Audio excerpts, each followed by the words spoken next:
ఇది వినండి. మనం అడిగిన దాన్ని ఏ రూపంలో ఇచ్చాడో భగవంతుడు నేను రాసిన గజల్ ఇది చిత్రించాడు. దీవెనాడిగా దైవాన్ని,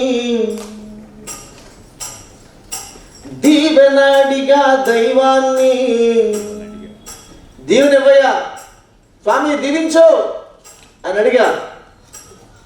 కానీ ఆ దేవుడు మనందరికీ దీవెనివ్వయ్యా అని అడిగితే ఏమిచ్చాడో తెలుసా?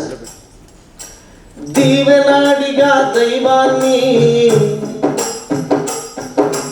దీవెనాడిగా దైవాన్ని, బిడ్డల నవ్వును ఇచ్చాడు. వెలుగును అడిగా దైవాన్ని, O God give me the light, దేవుడా నాకు వెలుగుని అని అడిగా. కానీ ఏమిచ్చాడో తెలుసా దేవుడు మనకి?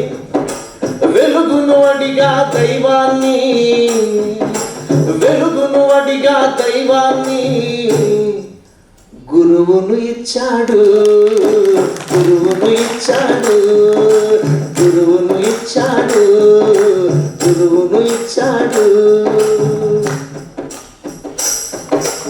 అన్నీ పొందాలని ఉంది, హాయిగా ఉండాలని ఉంది, అన్నీ పొందాలని ఉంది, హాయిగా ఉండాలని ఉంది.